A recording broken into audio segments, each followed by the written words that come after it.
Country music star Justin Moore now joins us. Justin, thanks so much for making some time for us, man.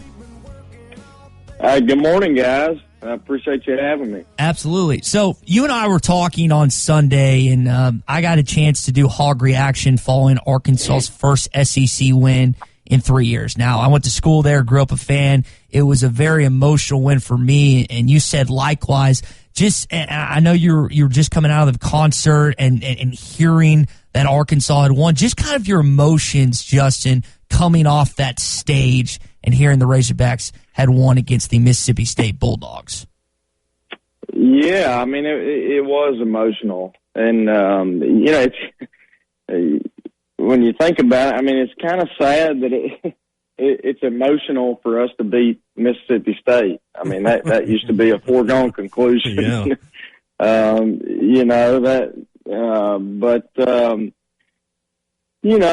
As fans, man, Hog fans have just been through so much over the last, in particular the last 2 or 3 years, but really the last 7, 8, 9 years. I mean, since Petrino and the motorcycle wreck or whatever the hell that was, it's just been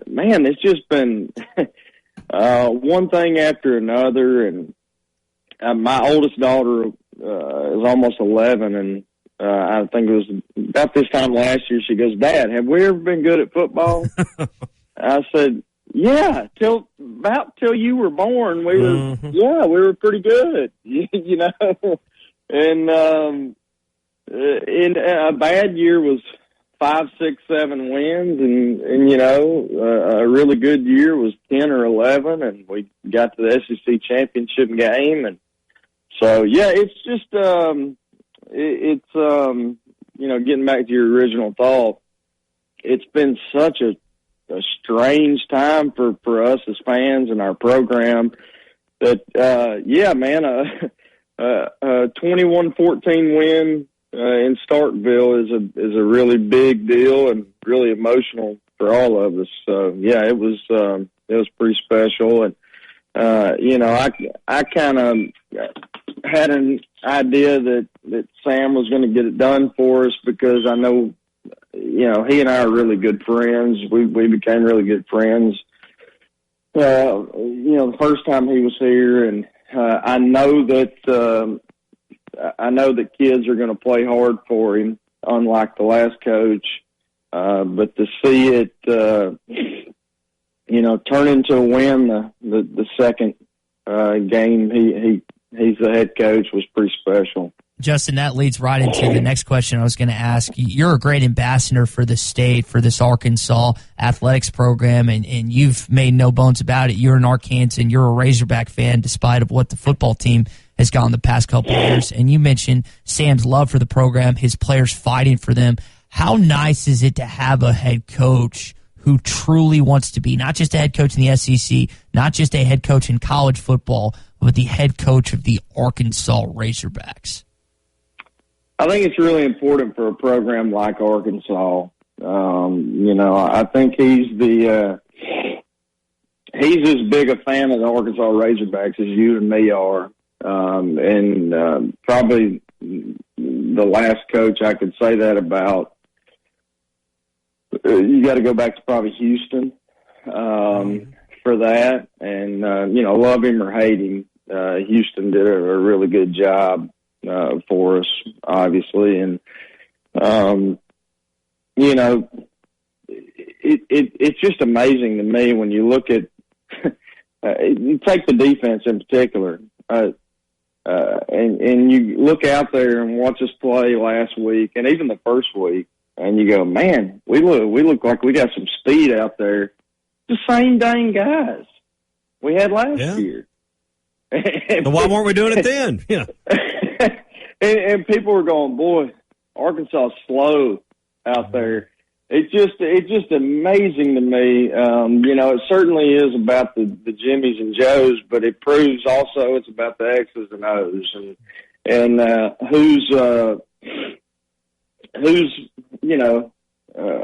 coaching these guys up. And Barry Odom got a lot of credit this week, which he certainly deserves. And Barry's a great guy and a great coach also, and deserves a ton of credit for the game plan. But Sam deserves a lot of credit too. You know, he's the one that hired Barry and these guys, and I think what's really smart on Sam's part is that he's allowing these guys to coach. You know, he knows he's a first-time head coach at this level, and you know, he's not so prideful that he can't take input from these guys like Barry and Kendall Prowse, and you know, it's just we're in really good hands, in my opinion. And I don't know how many wins it's going to turn into this year. I mean, obviously the schedule's unprecedented. At least one. but yeah, exactly. But I can tell you this: we're going to be in every single game, in my opinion. Maybe outside of Bama, because they look just ridiculous. And Florida looks pretty tough. But outside of that, in my opinion, I think we'll have a chance to win about every game we go into. Country music star Justin Moore with us here on the Morning Rush. You know, 2020 obviously has just been the weirdest year of any of our lives.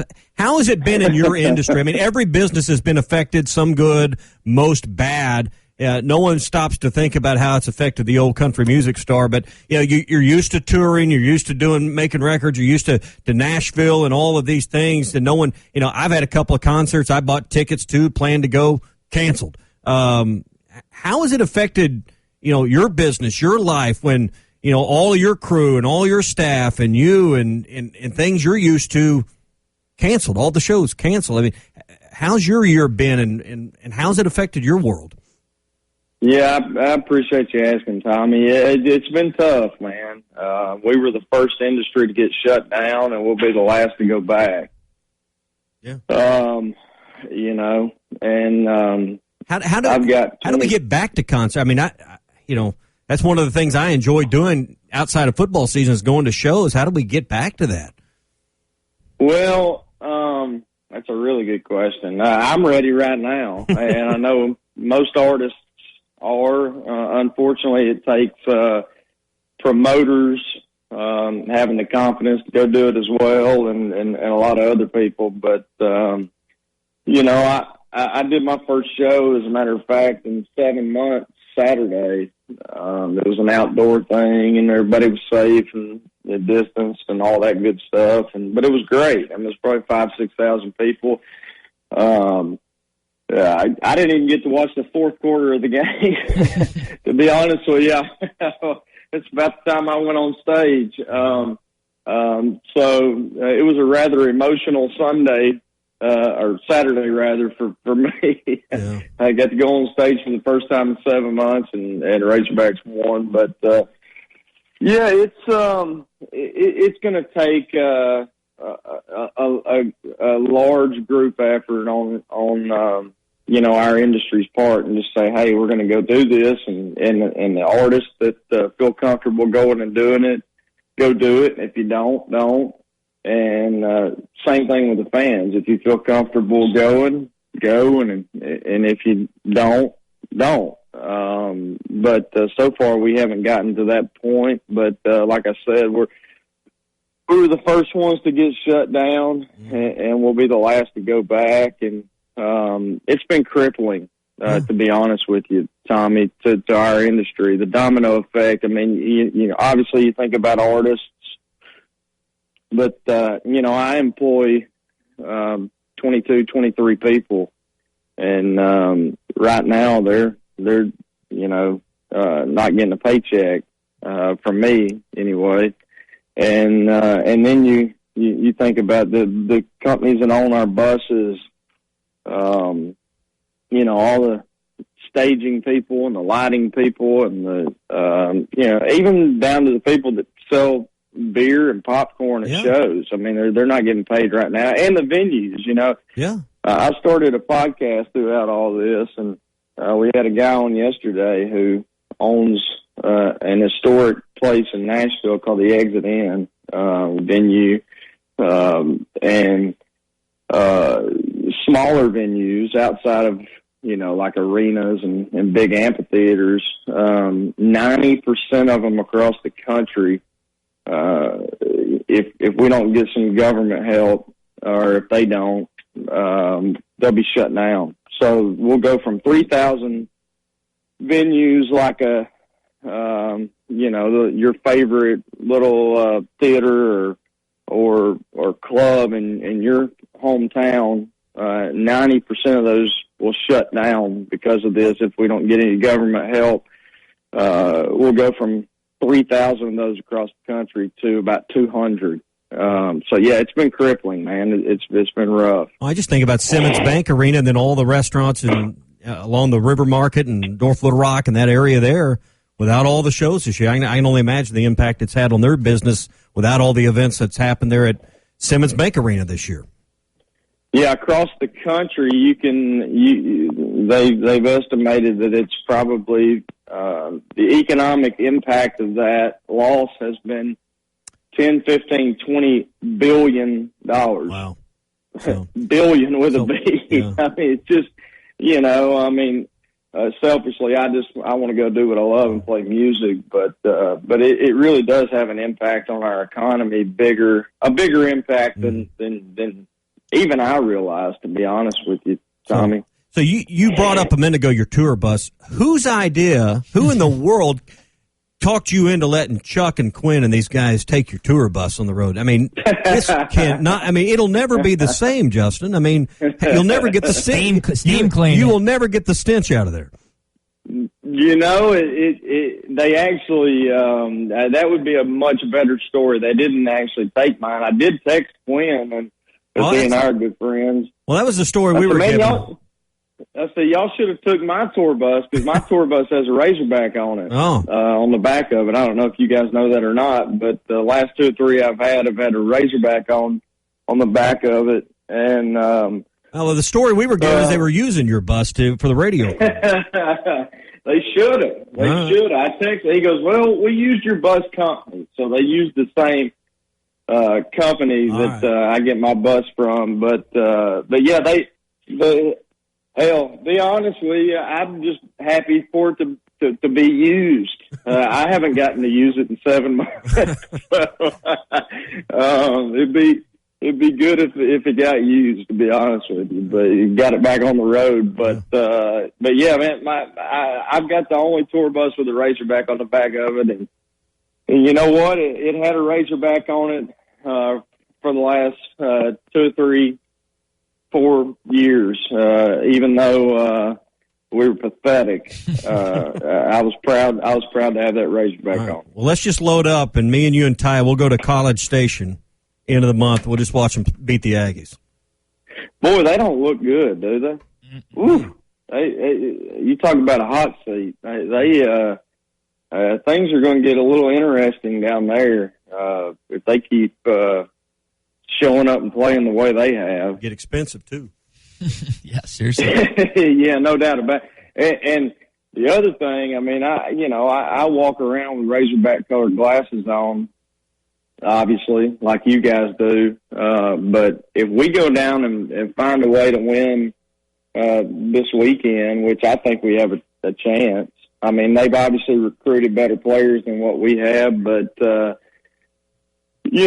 our players want to play hard for our coaches, which I don't know if you can say that for Auburn right now. And they got some things to shore up, especially on that offensive line. They got some issues, but and I think Bo Nix is overrated, but that's just me. But you go down there and find a way to win on the Plains, and boy, it's going to get interesting down there too. No, you're exactly right. Justin Moore with us here on the Morning Rush. Justin, you mentioned the Arkansas Razorback being on the back of your tour bus. It's like you, Joe Nichols, are kind of the big Arkansas country music stars. You think about like Kane Brown, Jason Aldean being for Georgia, Kenny Chesney, Morgan Wallen, Thomas Rhett being for Tennessee. Who's like the main Auburn fan that's a country artist that you've been maybe chirping with a little bit this week? That's a good question. I don't know if I know any, to be honest with you, Ty. I don't think I know any. Either that or they don't admit it. I don't know. I can't think of one, to be honest with you. Yeah, that's a good question. I might have to do some searching, man. Do some research on that. They're either Bama or Georgia fans in that part. Seriously. Justin, I'm wondering. There's a whole lot of Georgia fans, that's for sure. I'm wondering, Justin, when you see these guys and gals either in Nashville or on tour, or y'all just are hanging out or whatever, and now, like, it's been painful for you to talk about the Hogs the last couple of years because where they've been. But I'm guessing the conversation, it's going to be a little more fun based on how this team could be this year, just in you talking about the Arkansas and your other SEC friends this year. Yeah, I was talking to somebody yesterday, another person in media in the state, and the difference this year as opposed to the last couple especially is we look like a football program. We ain't gonna go win every game. We ain't there yet. But the days of getting thumped by North Texas and Western Kentucky, good God, those days are gone. And being embarrassed. Well, thank God for Western Kentucky, or Chad may still be here. So. That's a good point. What were we down 35-7.5 or some stupid something like that? But those days I think are gone. Which I knew. Again, Sam is as big a Razorback fan as the three of us are. And I know you guys have to be objective because you're in the media, but I know you're Razorback fans. But I give you an example. Kind of a glimpse behind the curtain. I texted Sam after the Georgia game and said, man, it was really fun to watch a Razorback team play hard for 4 quarters. Thank you. And he said, we got to win some damn games. He wasn't satisfied. So that's just a little glimpse behind the scenes for fans out there. That's who we have coaching us right there. He knows at Arkansas, which I think he said after the game. He goes, "We're supposed to win games at Arkansas in the SEC." The bottom line, we're in the winning business. Amen. So I'm really, really excited about it and about him being here.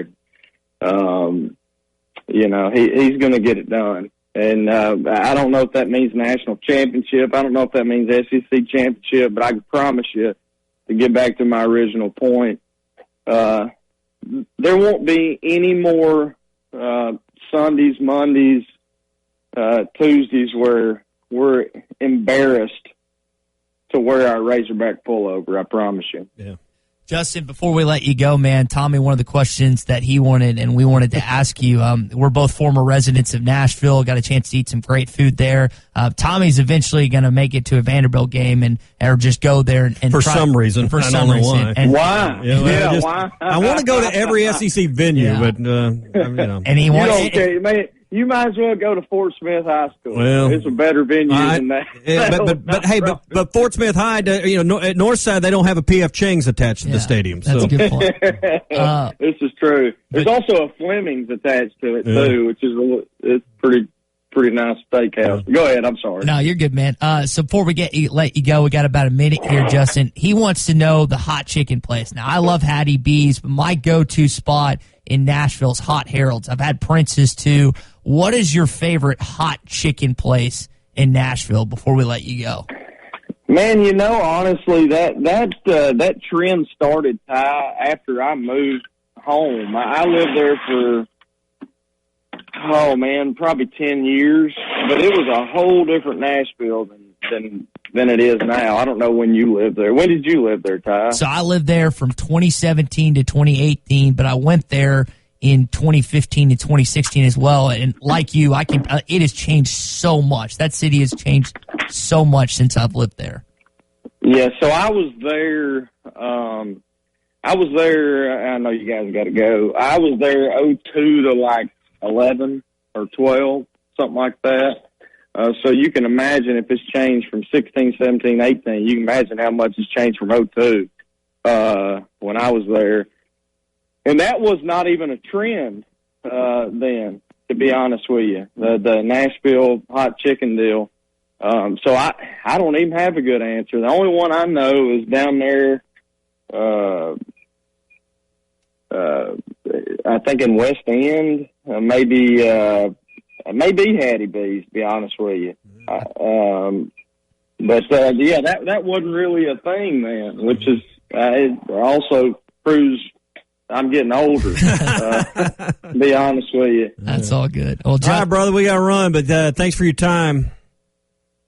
Hey, thank you guys. I appreciate y'all having me, and woo pig, man, yeah. Appreciate it. And I sent Ty a message the other day that after game thing you did, man, that was old school type radio, and I thought it was great. And keep up the good work, fellas.